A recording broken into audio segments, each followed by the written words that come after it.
I've been to a lot of places, but I've never been somewhere as unique as this place. Now, it's widely accepted that there are 7 continents in the world, but this place broke apart from the other continents almost 100 million years ago and became so different in its isolation that even scientists sometimes refer to it as the 8th continent. 80% of the vegetation found here can't be found anywhere else on Earth, and that includes these strange looking trees around me. And the landscape here looks like everything is from another planet. And the people also look nothing like the people from around here, and they have the craziest origin story. 90% of the wildlife in this country can't be found anywhere else, and they're so interesting. They've inspired countless documentaries and even Hollywood movies.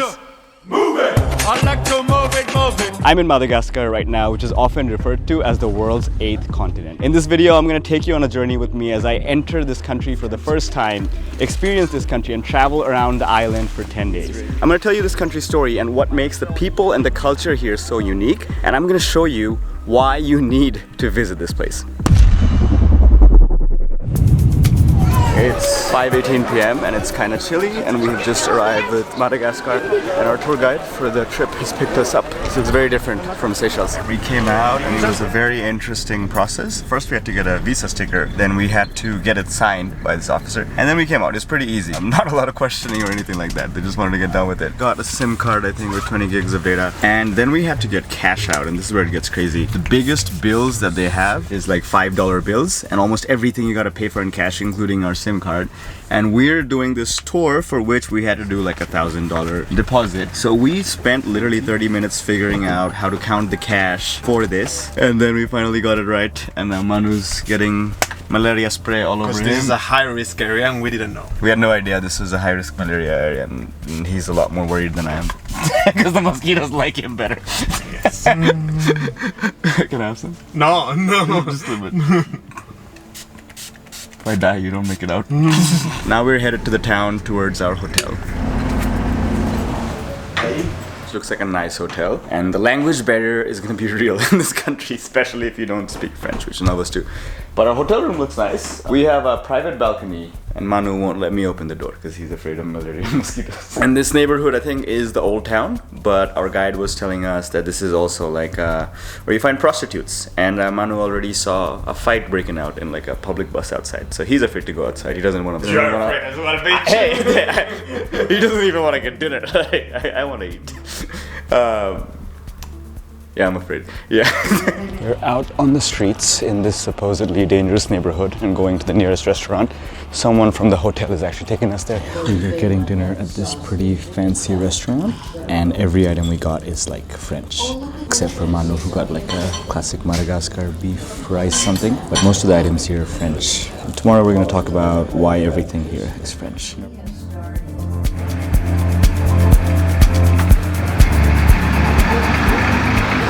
7 a.m. and we've just woken up getting ready for breakfast, and this place looks really interesting. We're in Madagascar, which is an island nation in the Indian Ocean that is about 400 kilometers or 250 miles away from the southeast coast of the African continent. This island from the north to south is around 1600 kilometers or 1,000 miles long, and there are 31 million people living on this island. It is the 4th largest island in the whole world, but interestingly, the origins of how people came here can be traced back to the 3rd largest island in the whole world, Borneo, which is in modern day Indonesia, Malaysia, and Brunei, where I just was like 2 months ago. So apparently the first people to inhabit this place actually came here, it is estimated roughly between 500 to 700 AD, and it is assumed that they came here with these like outrigger canoes that they took all the way from Borneo. So the Austronesian people first arrived from Southeast Asia, and predominantly most people here are still ethnically Austronesian.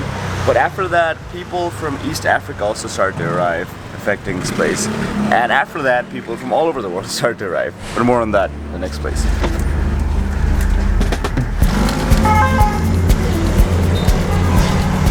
As we're going to the next spot, we see the hustle and bustle of Tana during the daylight for the first time. Most people seem to be traveling around using these public transport vans called Andasibe, that stands for like big taxis. Basically vans packed with a lot of people.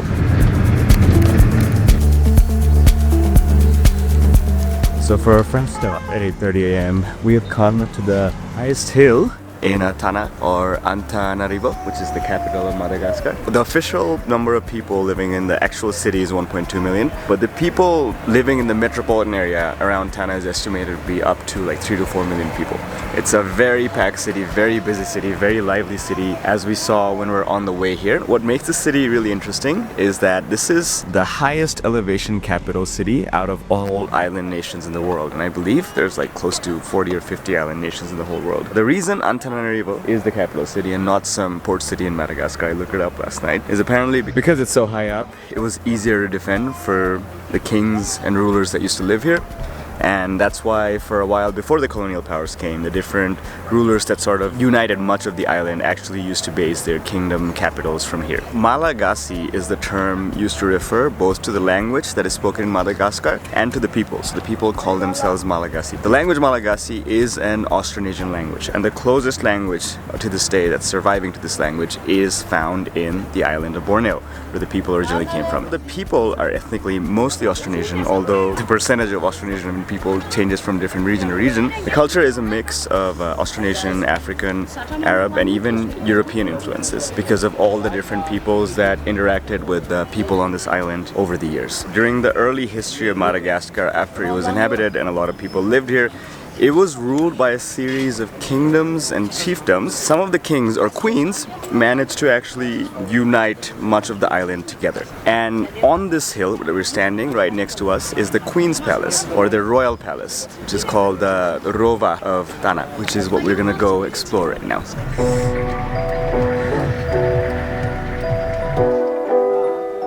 So we're outside the Rova of Tana, or the Royal Palace, which was built in the 17th century by a king from Madagascar. Interestingly, it's called the Queen's Palace because back in the 19th century, or near the end of the era of kings and queens, or local kings and queens of Madagascar, it was mostly dominated by a few very notable queens. That's why it's called the Queen's Palace. But like that era didn't last too long. The European powers started showing interest in building a colony or having influence here like 500 years ago or a bit after that. Then around 1896 to 1897, it finally officially became a French colony. What's interesting is when you go inside the palace, it's a museum now, and you can see a lot of royal regalia, and you can actually see pictures of the last queens, I believe, of Madagascar.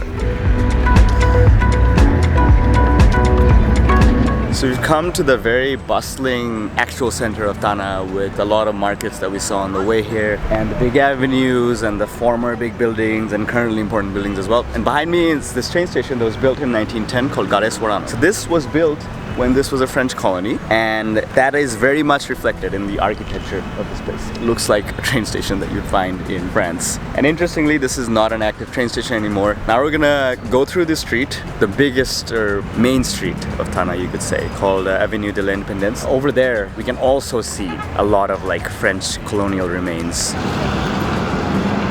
So on this main street, in front of us is the mayor's office of the current mayor of Tana. So the street does indeed have a lot of very important buildings. There's a lot of cops sitting outside it, or dressed in military uniforms.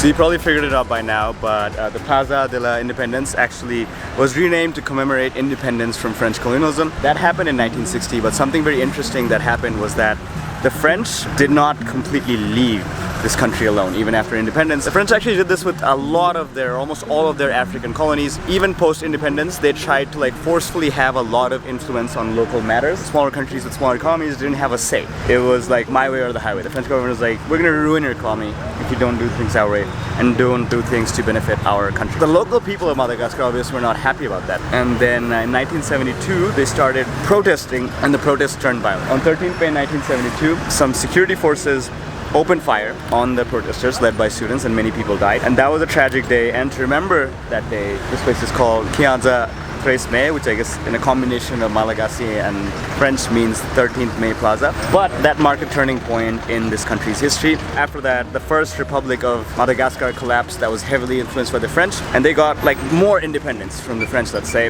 Doesn't mean it was all smooth sailing after that. After that, they sort of slid into a socialist government for more than a decade, which was in power until basically the Cold War ended, and there was a lot more happening after that. But if I start going into details about all the politics in Madagascar in the last 50 years, that will be be a different video. But this is interesting. They made this statue over here to remember the people that died for greater independence from France and greater autonomy for the nation of Madagascar.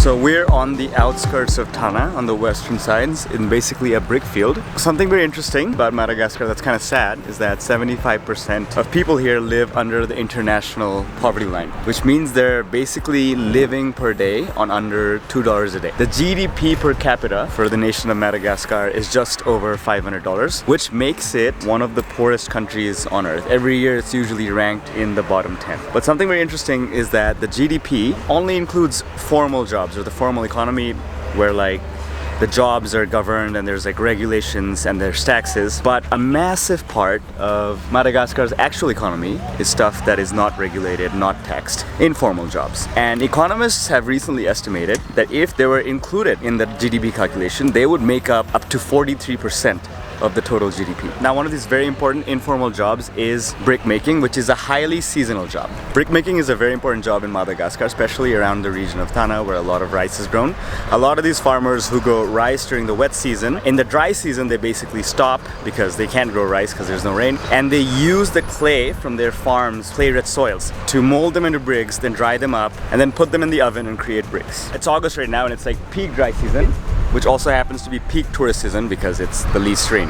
But the crazy part is that the people that are doing this really hard work in the sun of making bricks, they're probably making like $1 to $2 a day for all this work. So life out here is not easy for a lot of people. It's tough. Like on the other side of the river, we saw people basically washing their clothes in this river that is basically dark and doesn't look very clean. But I guess that's the only way they can do it. You will see a lot of poverty in the cities of Madagascar if you choose to explore beyond your hotel room. So on the way to the city center, we stopped by this second-hand market. But there's literally selling everything here. There's like street food, skewered meat being grilled. There's like electronics, but parts of it, like every part of a phone that you could think about. There's even a drone that I saw that looked like a bit like a DJI model. So I guess this is where you come to get a certain part for electronics if it's missing it. And it's pretty cool. So when I was talking about the informal market, the kind of jobs where things are not regulated, this is what I was talking about. These vendors are definitely not using any licenses to set up shop. Speaking of informal markets, we're now gonna go to the biggest market in Madagascar. We're in Antananarivo street market, which is the biggest market, the most bustling market in Antananarivo, and it is literally on Avenue de la Independence where we were at earlier. And they're selling everything from jewelry to clothes to football jerseys that are definitely fake to like some guy walking with bags of fruits to I don't know what else, but we're just gonna go explore and see it a little bit. Now we've come to the fruit corner of the market where they're selling like fresh strawberries, bananas, and literally every other fruit you can find in Madagascar. What is crazy is that there's hundreds of people right next to me lined up for taking their version of the taxibe, or the buses that I told you earlier that locals mostly use. What's your name? We're back to the same viewpoint we were at this morning, next to the Queen's Palace, because this is the highest point in Tana, and this is the best place to catch a sunset. And the sunset is pretty sick indeed. So far in the video, we've talked about the people and the culture and what puts Madagascar in a very unique place in the world. Now we're going to talk about everything that's unique about this country that's not about the people or the culture. So we're going to talk about the nature, the wildlife, and the plants, and for that we're going to go to a completely different part of this country. If you come to Madagascar or anywhere else in Africa that has malaria, try to get your medication in advance. We didn't, and we came here and we couldn't find the best pill that we wanted, and the one that we're taking, we have to keep taking it for like 28 days even after we leave, and this is a lot of side effects, so get your medication in advance. In other news, we are on the other side of the country from Tana. We're on the west coast in this small town, it seems like, called Morondava. We took a flight earlier. This is only like a little over an hour. And now we're gonna see probably the most iconic thing about Madagascar except for the lemurs. Like one fascinating thing about this place is that they have rickshaws like we do in Bangladesh, where I'm from. And they call it push-push. And I've never seen this anywhere outside of South Asia in my life before. So, and it looks exactly the same. A bit more rectangular. And I guess they don't have it in Tana because like it's a very hilly place and you can't really carry passengers up a bicycle sitting on your back. We see the first ever baobab tree, which is pretty big, and we're with a lot of kids who know how to dance apparently. Wanna say hi? Everything. I have no idea what she said.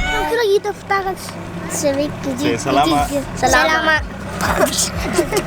So the baobab trees are very unique trees that are not found in a lot of places. The ones in Madagascar are actually only found in Madagascar, and they're very big, and they can grow up to like 30 meters or 100 feet and go up to 800 years old. All these kids are like standing behind me to watch the video.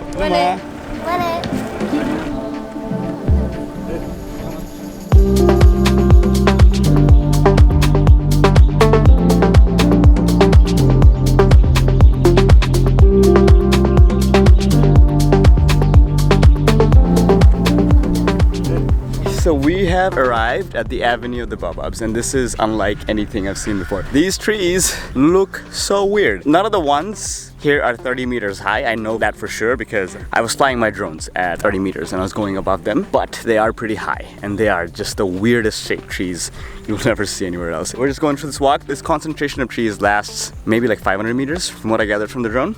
But there are like baobab trees spread out in every direction all the way to the horizon. Man, the transportation here is wild. There's like packed buses going, there's like vans going. Sometimes there's carts carried by cows, and we just saw like a push or a rickshaw with a pig tied up in the bank that was like squealing. The day is coming to an end. We walked through the whole thing, and I just remembered we saw these baobab fruits in Tana at the market yesterday, which looked really interesting, and we didn't have a chance to eat it, but maybe we'll check it out when we're back.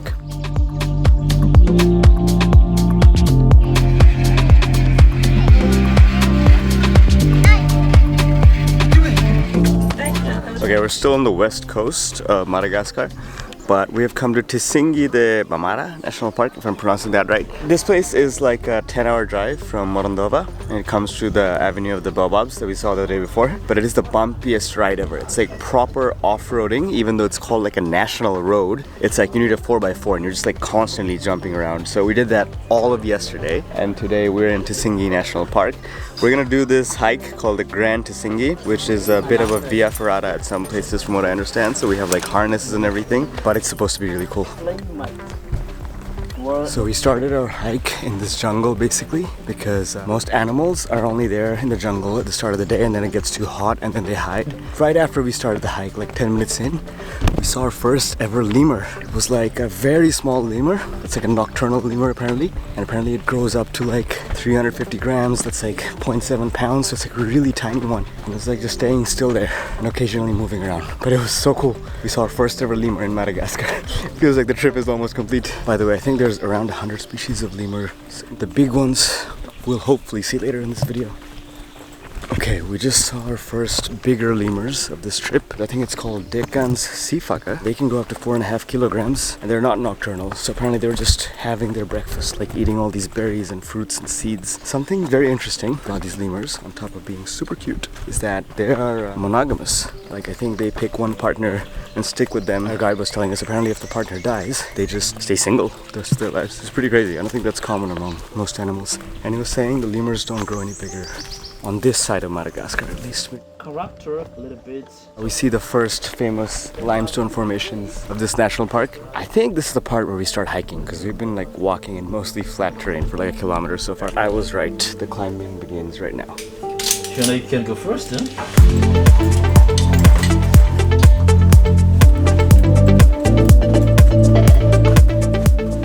Now we're going through this really tight tunnel that I wasn't expecting to go through. It's called a labyrinth. Because of the sun oxidation. Okay, we just walked out of like a dark cave where we actually needed torchlights to see anything.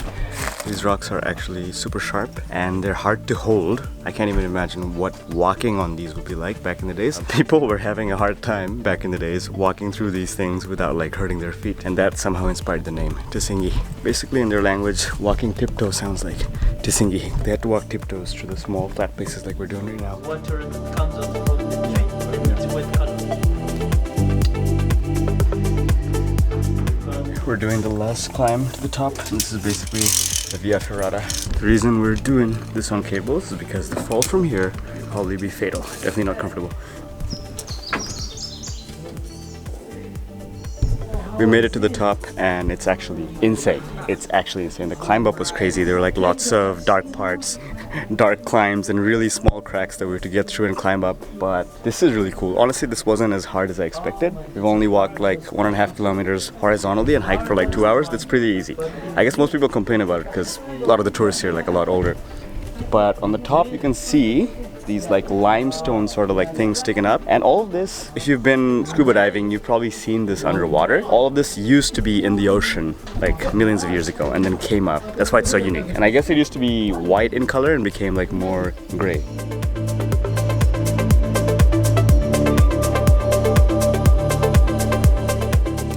Now we're crossing this crazy bridge and it's insane. Oh shit, this is actually pretty wobbly. Funny enough, both of us accidentally crossed the bridge without our backpacks, so I had to run back again and come back across with both of our backpacks.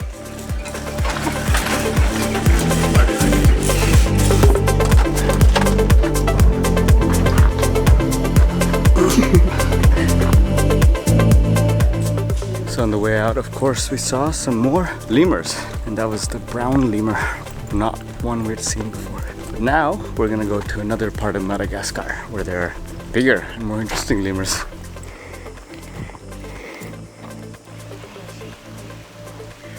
Okay, so we're in Tsingy 3 days ago, and then we spent like a full day literally going back to Morondava. So this time we took 11 hours because we went a little slow, and that journey was rough again. And in Morondava we actually enjoyed a really pretty sunset on the beach. That was really nice, like mostly locals just like chilling and playing football on there.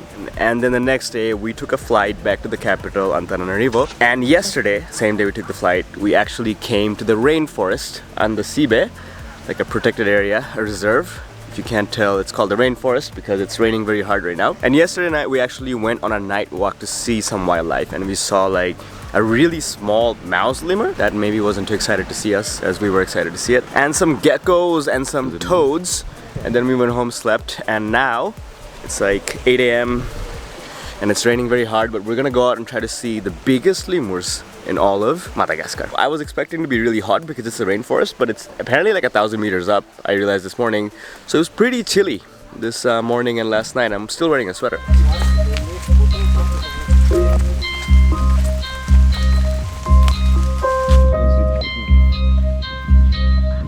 Okay, we've seen our first wildlife sighting, not properly in the wild, but like this fish farm. There's a boa here. That is a big thing. Now we're going on a little bit of a hike. Manu's not happy because he's carrying all my stuff. Sherpa Manu. But we're trying to find some big fat lemurs. Apparently these lemurs, the big ones that we're looking for, don't really want to move when it's cold, but I found one. And there were like 1 million people surrounding this lemur, but it was Indri, and this thing started howling like crazy, really loud. Apparently there was like 3 of them on the trees, but it looked like it was a one-eyed lemur. Our guide was saying maybe it lost its vision to some predator or something. And these things, by the way, weigh up to like 9 or 10 kilograms when they're fully grown. Another really interesting thing about these Indri is apparently they live up to 45 years. Which is a lot of years for something that weighs only like 9-10 kilograms. I thought the heavier you are, the longer you live. Like heavier on average as a species. We saw some really cool brown lemurs, and then we actually saw the Indri lemurs, a couple of them. This time these had both eyes. We've left the jungle and we're going to this place called Lemur Island. We have to take a boat and cross over. And here obviously these lemurs are easier to access. Okay, we're crossing the river. We just arrived. Wow, that was the shortest drive. That was wow. Found a big black and white lemur behind me. We saw some little cute bamboo lemurs that were so cute, the cutest ones we've ever seen.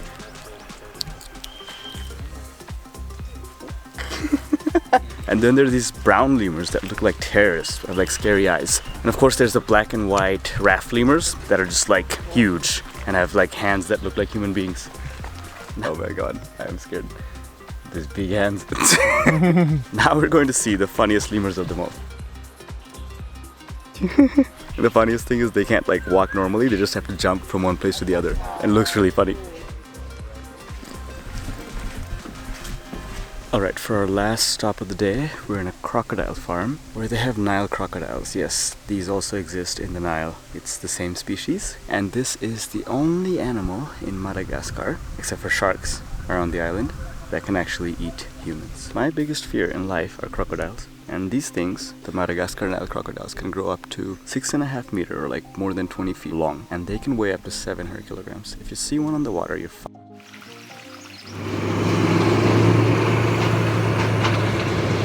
Okay, it's our 10th day in Madagascar and the sun is setting, if you can't tell from the lighting.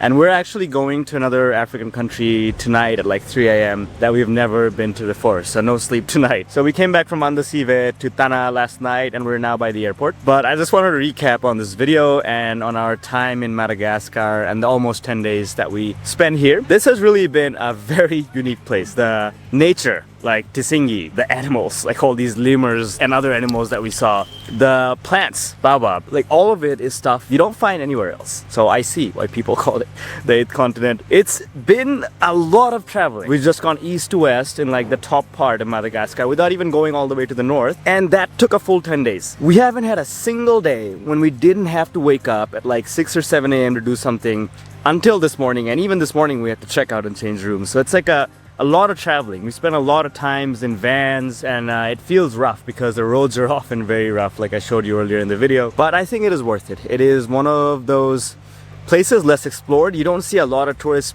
anywhere, honestly. You don't see a lot of young people traveling this place for sure. We're like the youngest people, not with their older family members, anywhere we went in Madagascar, but that was cool. One last thing I want to say is that do remember that the people here don't make much money. The average salary I think is less than $200 a month. People do bag-breaking work and make nothing. And if you book a tour, you're very likely gonna book a tour that's owned partly by like, you know, someone very wealthy, even by like Western standards, or by someone that might not even be Malagasy. One of the hotels we stayed at was definitely owned by a French guy. We stayed there twice. I feel like a lot of the really big and fancy places have foreign ownership here. What you can do is tip everyone that you work with a little bit. Now, you don't have to tip a lot, but even like, you know, tipping someone $2, $5, $10 if they're giving you a good tour, that goes a really long way. You have to remember that the people working in the fields, brick fields, doing all that work, they often make like $1 or $2 a day. So $10 for them is a lot of money. It's really good money. If you're coming from Western country, tip a little bit generously. That money means a lot more for them than it probably does for you. Alright, that is it for this video. If you like this video, don't forget to like it. If you want to get more real-time travel updates, feel free to follow me on Instagram. I'll catch you on the next video from probably Kenya. 90% of the wildlife found in this country